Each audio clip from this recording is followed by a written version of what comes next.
Hey up, welcome back to Fitness and Thinking, a podcast and newsletter obsessed with 6 pillars of wellness. You have the physical, mental, social, spiritual, emotional and financial state of well-being to discuss, live in and maybe in some ways get 1% better at every single day. In episode 61 we are in the amphitheatre. We've got the Trent to the left of me, we've got the Meadows Park to the right, and I am happily stuck in the middle with you. The sun has joined us, it's 26 degrees and hopefully cooling from here. I was in my living room debating whether to record there and sweat through, decided against it. All right, we're going to get into 4 to 8 lessons learned over the past 10 weeks. Some of them to do with the guests, some of them to do with their ideas, some just related to general living and being and moving through the world and asking as many questions as I can. If you like this sort of setup, it would be class if you could comment, if you could subscribe, if you could share it with other people that you think would enjoy it too. Let's kick off. Number 1, creativity isn't a nice to have. Now, in episode 52 with Helen Woodford, we discussed this idea that as we get older, maybe creativity, maybe art feels like a luxury. Maybe it feels like something that we can cut spending on, whether that's at a government national level or on an individual level. Maybe for people that Helen's worked with and maybe for her demographic, she's noticed that when times are tough, people are more likely to cut going to art classes than maybe their subscriptions to things. Without creativity, we wouldn't necessarily have the great thinkers and the great inventions that we do. Also, that invention often comes as a result of failure and making mistakes and being able to see things in a way that isn't prescribed. That's an inherently creative mind, to my mind. And Helen discusses this as well, that when she is with her family, maybe she's described as artistic while her sister is described as more clinical and clerical. And yet Helen is artistic and running multiple businesses. The fact that she's been able to make money from something creative, and clearly when we invest in it, we get something from it. I don't want to live in a world that doesn't have art. I don't want to live in a world that doesn't have movies or TV series or podcasts that I would like to listen to while I walk around parks and amphitheatres like this. We have said before that even if you don't feel that you've got a creative bone, just the notion of having an idea and then seeing where it goes is creative, whether you scribble that, whether you paint that, whether you try and turn that into a song, or maybe you just put your camera on and see where you end up. The first episode of Fitness and Thinking, I hit record and after 3 takes had a 30-minute episode. And I had no idea that we'd be here 61 and doing the same thing still. Actually, one of my favourite episodes, maybe one of the most creative Fitness and Thinking episodes, was 51, where we did a roundup of what came before. And it's nearly 45 minutes of talking to camera on things that people came up to me about in person to say, yeah, I was thinking that, I just didn't have the words for it. That is creativity. It's not a luxury. It's something that we should all have access to, and we should all feel that we're capable of receiving. Sure, I think all of us hopefully are able to watch a film or a TV series that we like, or maybe even read. It's a little bit more involved. But how many of us feel that we can put out into the world? How many of us feel that the world is somewhere that we can try and impact and affect with what lives in here? We were discussing how in Helen's classes, it's mostly women. Now that might be the area, that might just be because a demographic attracts a demographic, but is there also an element of people don't see themselves as creative?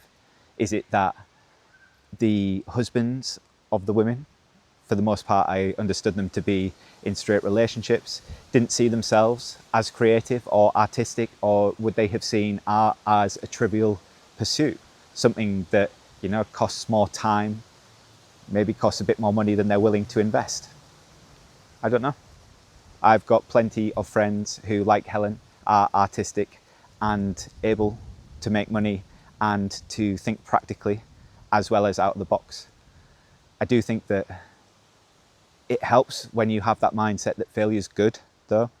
When you have that support network around you that says it's okay if you make a mistake.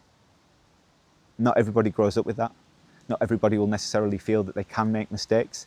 And maybe people don't want to be embarrassed about making mistakes. Maybe people don't want to go into a public space and feel like they're an idiot or they're not good enough. You know, that they're looking over at the person next to them who's done 100 hours of art classes, who is the next Monet or Manet or whoever. And then this unnecessary comparison, which is groundless because that person had to start somewhere once, puts them off being creative ever again. You know, you might have a passing interest in football, but if you try and play with the people who made it to the World Cup final, you're not going to be as good as them. At the same time, I don't think you'd expect yourself necessarily to be as good as them. And if you already enjoy a knockaround, you keep on going for a knockaround. You know, whether that's in the park or in five-a-side. Maybe art just needs to be the same thing.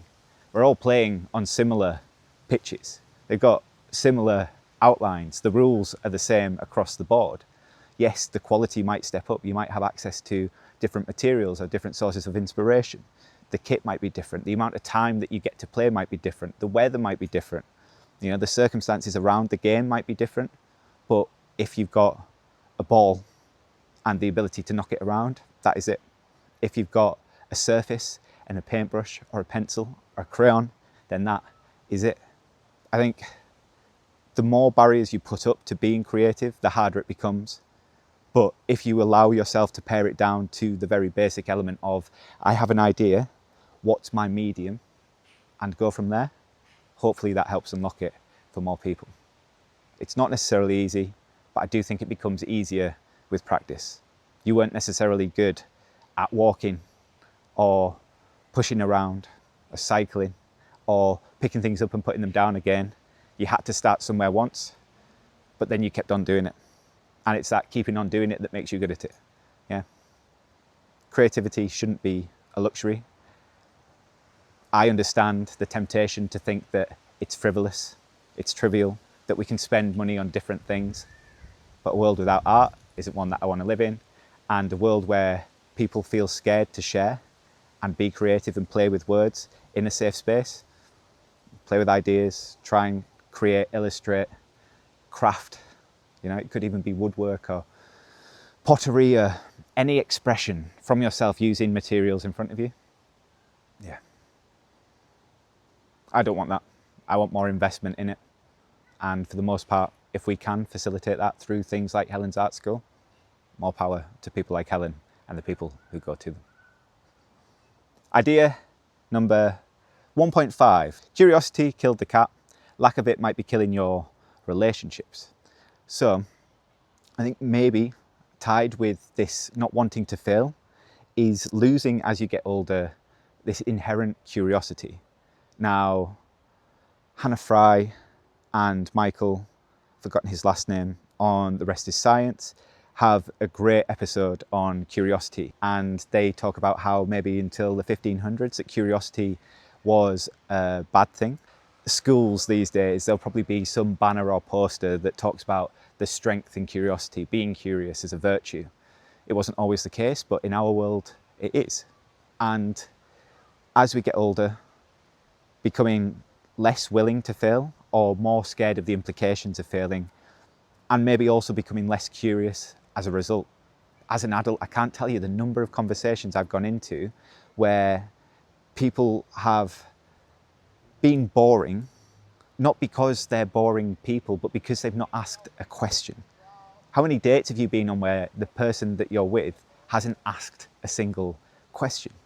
This idea that people who are interesting or help us to feel interesting probably do so because they're asking as many questions as they are receiving. Or maybe they're taking your answer and then asking a follow-up question. Hopefully you get a taste of this if you watch or listen to these episodes, is that people will interrogate an idea or a thing, and then maybe it's for me to just give space for it, or maybe it's for me to then question why they think in that way. And if I can catch the right question, help that idea to grow or to turn it in a different direction, you can do the same thing. It could be as simple as, how does that make you feel? Or why do you think that is? You know, it's an open-ended question that invites further investigation, interrogation, curiosity to the thing that you're discussing. I'm not going to go out there and give you dating advice. I am single and I've not met the person that ticks every single box. But it's not through a want of not trying. I think maybe You know, you could pull me up on asking too many questions, being too curious, and that scares people as well. You know, I really want to go to Brazil and Japan, and at some point I would like to know how to take my motorbike apart and put it back together again. These are things that, you know, maybe 2 or 3 of my friends have done and or would want to do. And because of this, it means that I'm, you know, inherently going off in a direction that is a little bit lonely. But I have this want, this need to know what that is. And I trust that I'll meet people along the way that will be interesting, that will be curious as well. Whether they're going to be the forever people, I don't know. The people who I'm closest with now, though, do ask questions and do ask why it is that I want to do those things and how those things make me feel. And when I'm with those people, they help me to feel interesting. They help me to feel that what I'm doing is worthwhile or meaningful or different. That's class. And this could be in your job. This could be among your friends. This could be in your relationships. I know that when relationships have been on their last legs, we've stopped asking questions of each other. We've stopped saying, what would you like? Why would you like it? What do you get from that? How can I help? How can I get you to where you want to go as one question? That curiosity dying probably ties quite closely to the relationship dying. Curiosity killed the cat, and a lack of curiosity in some of your relationships might be killing those as well.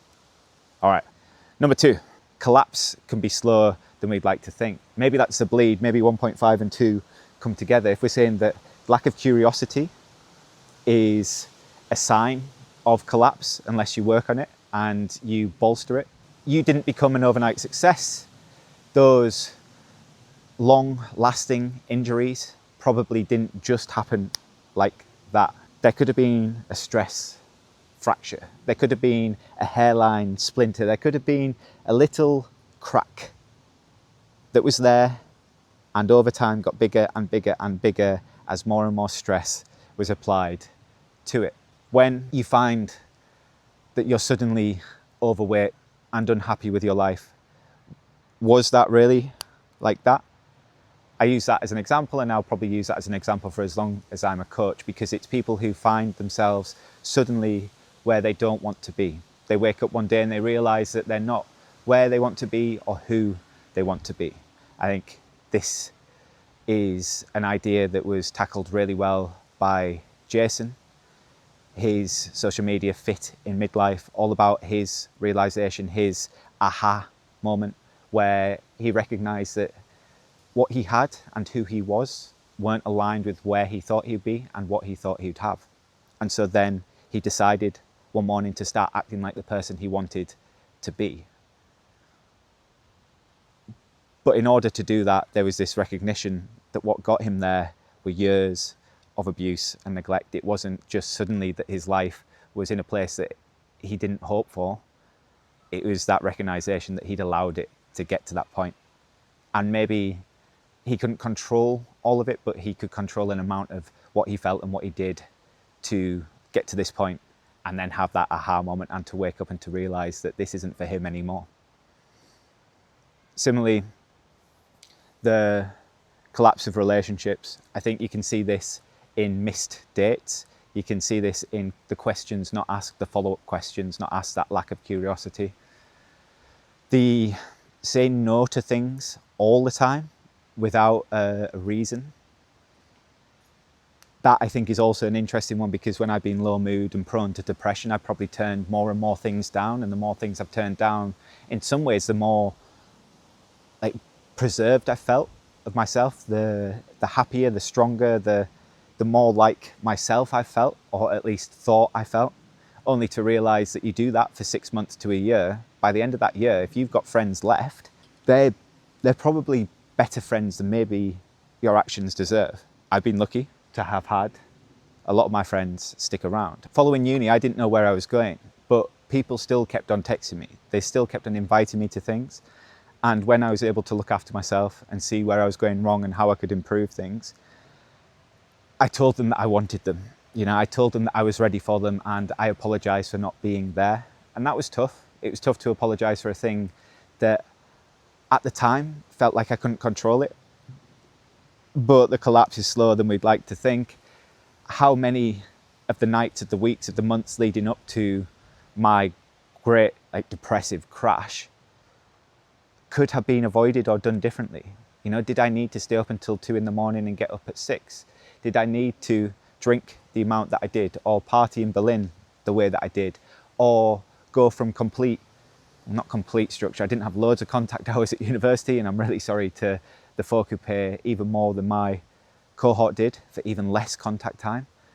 But I had some semblance of structure. I had things to aim for, and then decided to go backpacking on the other side of the world, and there was no structure or routine at all unless I made it. But I was becoming less and less able of making it because I was staying up late and I wasn't eating right. I wasn't looking after myself. I was hanging out with people who didn't have my best interests at heart sometimes. I also met some great people while I'm traveling, so I'm not saying that it's all a bad thing. But I went in search of stories, and I threw away routine. I threw away the things that kept me level and stable. And every time I chose to do that was a further crack, a further addition to the fissure that led to the implosion, explosion, and the end of self as it was at that time. In the other direction, then, if the collapse is slower than we think, then overnight success is slower than we think. And it's all about those little actions, the 1% better every single day, whether that's with the foods you choose to eat, the amount of hydration you choose to pick up on. Go on, I'll do it. Look at this. If you're listening, I've just run around the camera to pick up a lovely flask. This was given to me by one of my clients who has put an F&T sticker on it, and it helps to keep drinks cool, which is more than welcome. So choosing to go to the gym when it's hot, choosing to stay hydrated, choosing to go to bed a little bit earlier than maybe you did in the days where you didn't feel good about yourself, choosing to get up at the same time every day so you have that similar level of alertness that enables you to get through the day with focus, with clarity, with energy. The more you can do of this, those little actions that add up, the more likely you're going to be successful. And for people who may not have seen you for a little while, the more likely it's going to appear to be like success overnight. It's very rarely the case. A lot of work and maybe a systems-based approach, as we discussed last week, ties into it.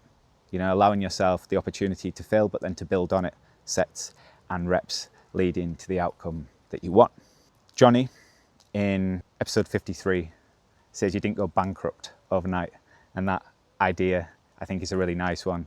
It's a nice one for injuries. It's a nice one for financial fitness. It's a nice one for relationships. It definitely works when it comes to physical fitness and for mental health. So yeah, that was the major inspiration there. The writing that I've got here, just to tie it together, it's that niggle. It's the way you stop making time. It's the way you do give energy, or the way that you do try and assert agency. You know, the last little bit actually, I went for a 5K PB attempt on Saturday. This is as part of my marathon training. I had a relative deload week. So rather than just adding a mile to each long run, decided to scale it right back. And I did a 2.5 mile warm up, 5K, which is 3.1 miles, not just 3 miles, which I got wrong. And we'll come on to it. And then 2.5 miles after that before going to the sauna and just feeling refreshed and rested at the end of a week that I woke up feeling tired on. So I recognized that I was tired at the top of the week. I knew that if I kept on pushing the way that I was pushing, that was probably the first crack. So decided to change the microcycle, to change the training to allow for recovery. Now I'm in the 5K run itself. It's park run, so it's not a race, it's a timed run, and you can compete with yourself, and you can definitely use other people as markers, as targets, as, for want of a better word, things to aim for. When you are tired, when you're fatigued and you see somebody or something that you can run towards that can pull you in closer, you definitely use their energy and gravity. With David Forrest in episode 14, we talk about running towards the person on the hill making a load of noise in my first half marathon, and just like the importance of the volunteers and the people in the crowd, you definitely use their energy. In this 5K attempt, this PB attempt, I was definitely using the energy of the runners around me, but I put too much power, too much stock in their abilities or in their energies. What I didn't do was allow them to have a slow day, or to allow them to fade, to allow them to have different pace goals to me. What what I tried to do was just have my phone in my pocket because I don't have a watch. I don't typically wear jewellery. I'm still on the fence about whether I get a running watch.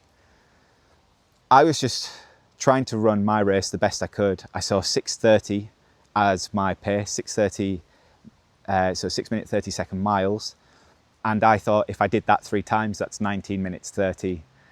I didn't factor in the 0.1, but even then, you know, if I saw the finish line and I'd been running 6:30, I thought that I would just be able to gun for it. I thought I was fine. And the first person that I ran with was going out at 6:24.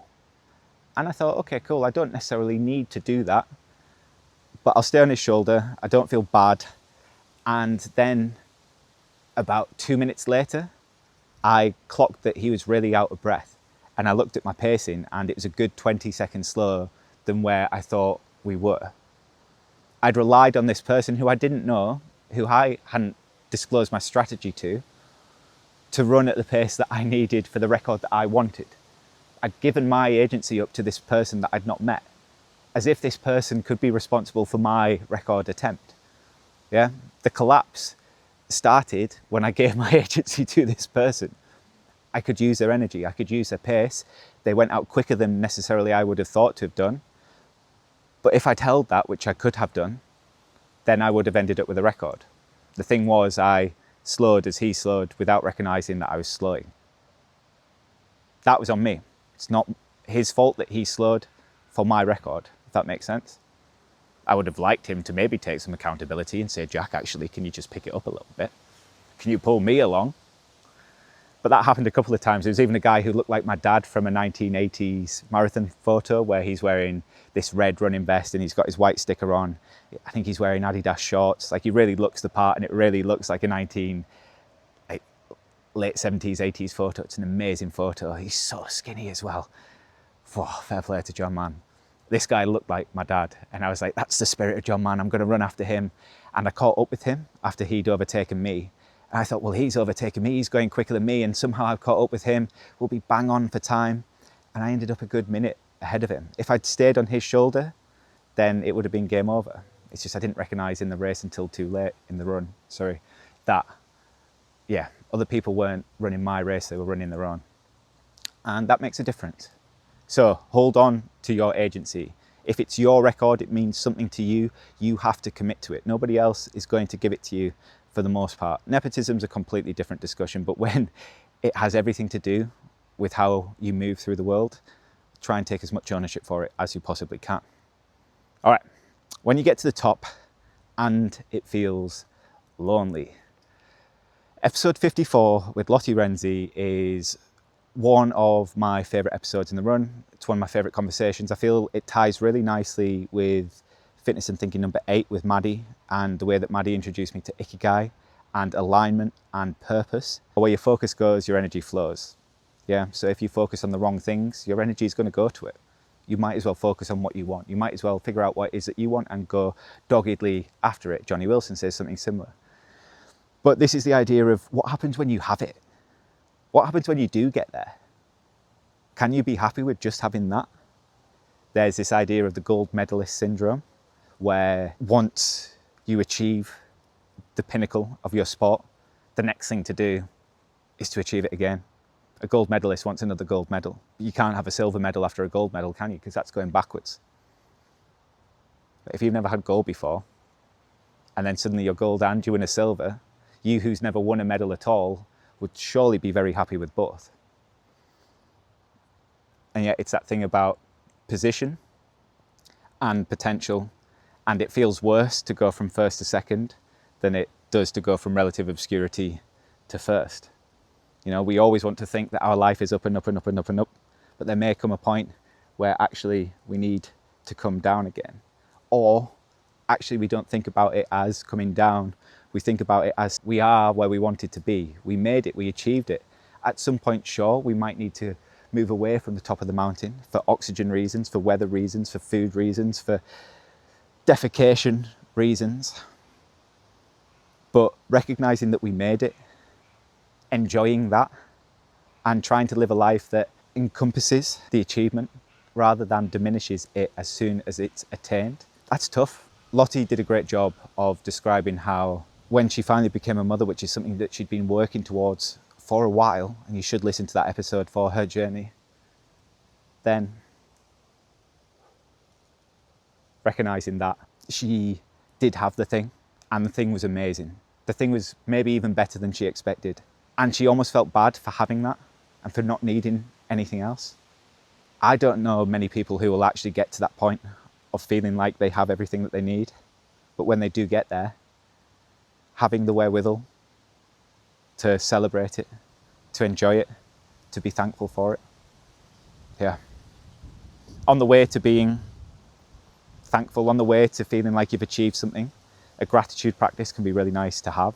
So you might not have everything that you want right now, but saying thank you for the things that you do have could mean that on the journey to achieving those other things, you recognize how good things are already, to the point where potentially if you do it enough times, you recognize that you don't need those things at all. Number 4, identity isn't fixed.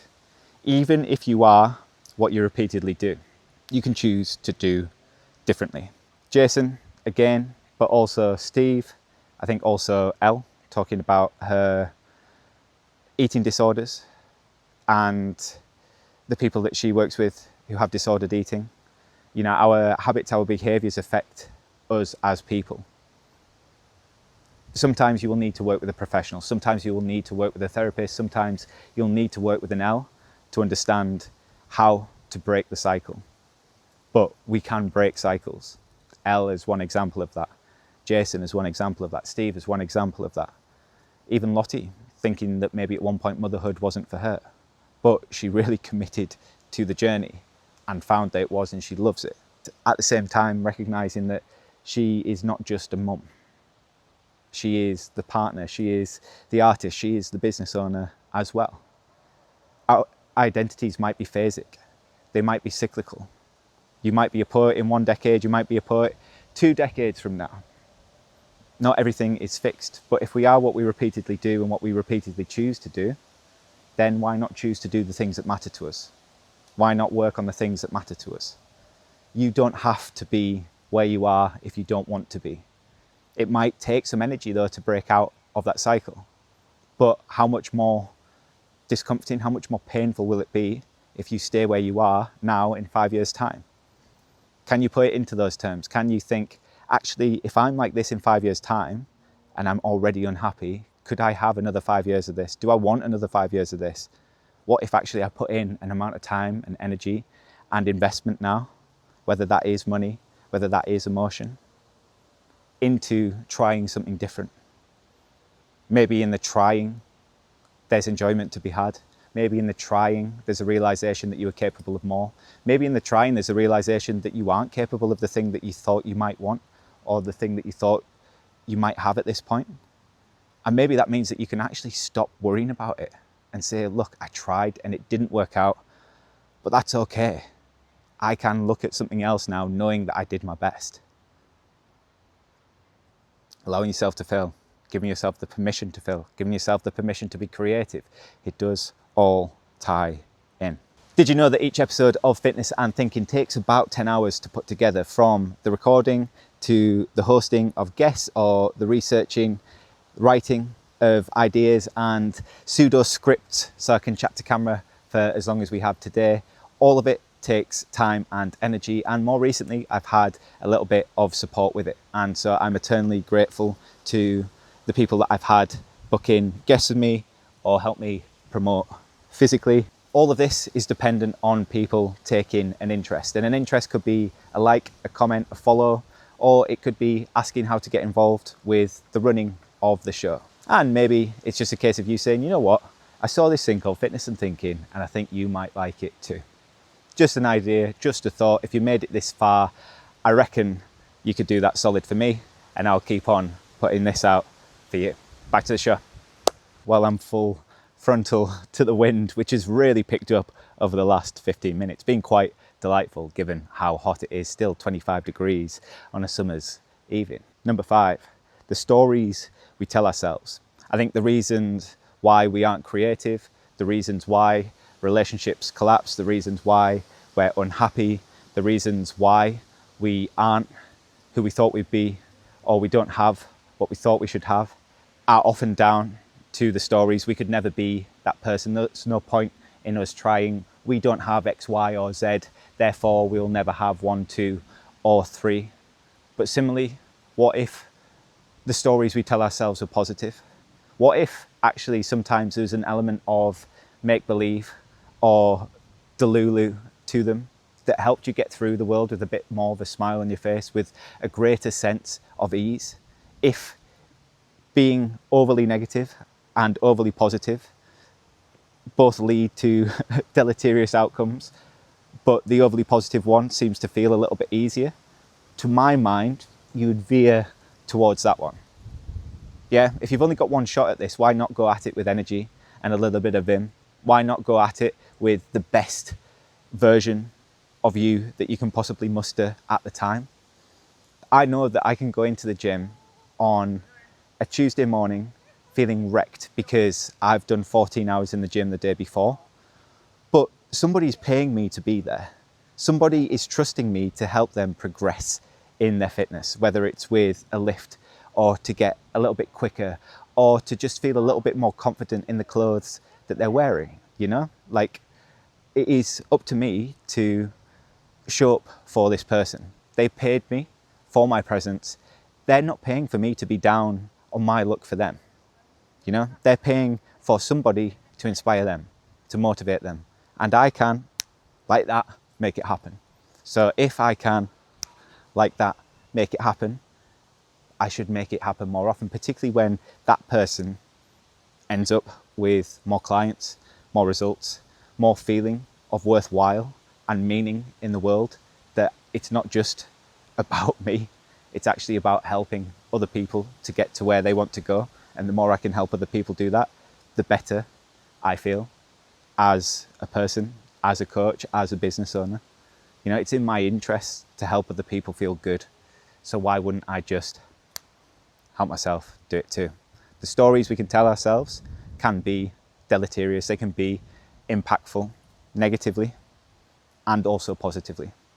So given that a lot of it is just frame of mind and you are capable of choosing a lot of the time how you respond to a situation, even if you're not capable of controlling the situation itself, why not try and adapt and approach it productively, positively, and with the belief that maybe it could work out.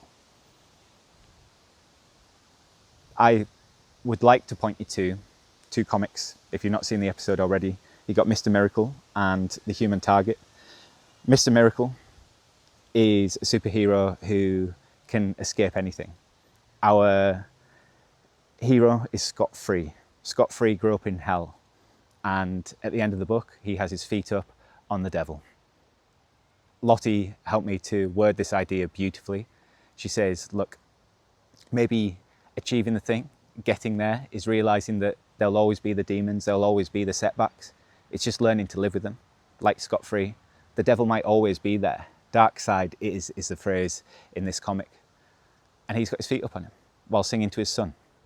It is light and dark, it is yin and yang.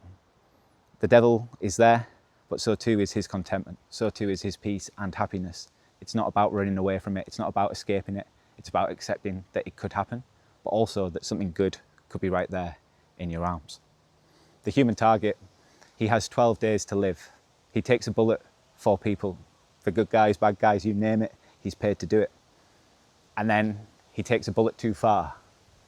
He tries to find out who his killer is. And all the way through the story, he does it with a sense of grace. He doesn't rush it.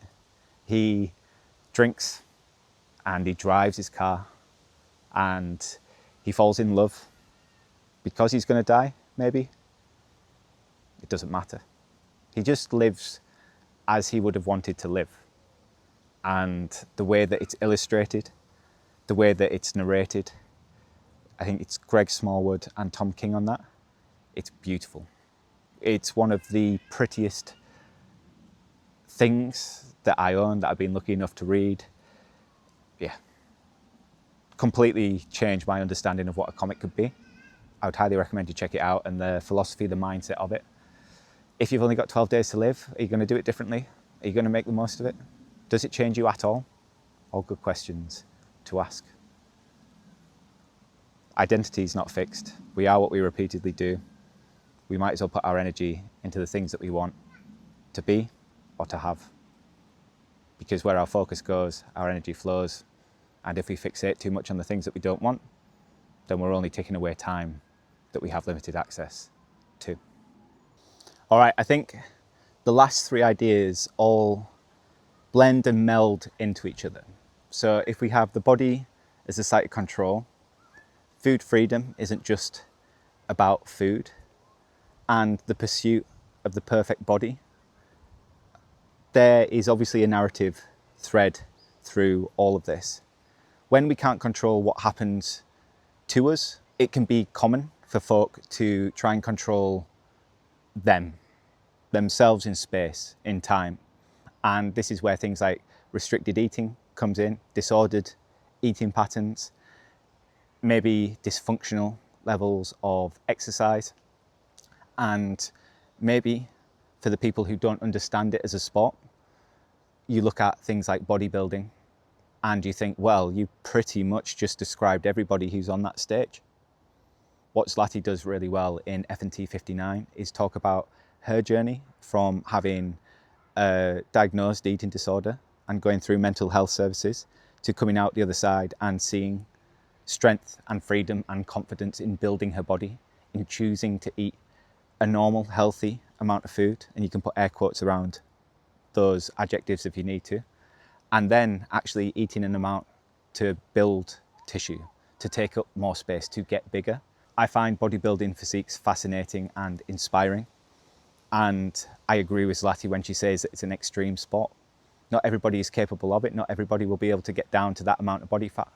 To get down to that amount of body fat, to look like that, takes serious dedication and could cost you your health, whether you do it naturally or with pharmacological assistant. Yeah, PEDs are a thing in bodybuilding as an extreme sport. This is accepted. There are different versions of it. There are different tested and non-tested federations. You can go after whichever one you want. But the dedication to becoming leaner than the average person and getting to stage lean, it could cost a lot because you may be eating in a way that's not just atypical, but potentially not healthy. The aim isn't to have necessarily the sustainable look. Peak fitness, the look of that, isn't the same as peak health, and most people in the space will acknowledge that, and most people in the space will say that most people aren't capable of it, so you shouldn't try to push for that extreme look. So we get into this with Elle Mace, and I guess it's like a complementary and contradictory episode in some ways. I think they work together, but they're opposite sides of the same coin. Now, Zlattie's in prep for bodybuilding competitions, and she is lean. She is so lean, it's crazy. She just came second in her most recent show at the time of recording. Like, she is living this life. She is walking the talk of that episode. But bodybuilding is not for everyone. As she describes it, it's an extreme sport. Her look is extreme, and it has to be for the sport. And I think with elite athletes, with people who are winners, they will do things that the average person, that you and I at times just wouldn't think to do, wouldn't have the commitment to do, maybe would think would be too dangerous to do. Elle talks about disordered eating. Zlattie talks about her own eating disorders. And both talk about how when things don't necessarily feel like they're working for us, that we try and impact what we can. As there are in most things, and I think in most art forms, there is a way that is accessible. You know, if you want to build a bit of muscle, then you can work with somebody like me or Zlattie to understand how to eat for that, how to train for that. I'm really proud of the physique that I built. Me 10 years ago would be really proud of the physique that I have now. I have gone through bulk cycles where I've eaten far too much food and been far too uncomfortable. And I've gone through moments of not eating enough and feeling terrible. But since January of this year, I've come closer and closer to the aesthetic and athleticism that I thought was for other people. As part of the story we tell ourselves, I didn't think that I could look or feel as I currently do. And that has come from years of experience and also finding what works for me rather than needlessly chasing what other people were doing, thinking that I must do X, Y, or Z in order to have or be 1, 2, or 3. Actually, just understanding how my body works and what I need was the key to what I perceive to be success. Building the perfect body, like building the perfect house, the perfect job, or building the perfect relationship, can become all-consuming, and whatever your sense of perfect is has to be grounded in what it is that you want. And if it's not attainable, to let it go at the point that it's not, at the point that the plan comes in contact with reality. If it dissipates and it's not realizable, then letting it go. Because as we've discussed already, even just in this episode, going after things that you can't get, that you might not have the commitment to achieve, that you might not have the time, money, emotional capacity to go after, or actually maybe just things that aren't for you, or ways of being that aren't for you, if you can let them go and work on what you can get and what you can achieve, not settling, still pushing for things that you want that maybe are extraordinary, but not thinking that you have to do exactly as this person's done, could mean that you're happier in the long run. It's such a treat to be able to have the time, the space, the inspirations that I have access to, and as like a thing to put into the world. This is what I'm chasing. This is what I'm going after. And if you've enjoyed it, it'll be class if you just leave a like, a comment, or subscribe, just to let the algorithm know that this is something that you think other people might enjoy as well. Are you the next guest? Do you know who should be? Get in touch and we'll get discussing all of the thinking that keeps us fit in 2026 and beyond. Much love. I'll see you in the next one. Impact what we can. Like I've just said that as well, but woohoo!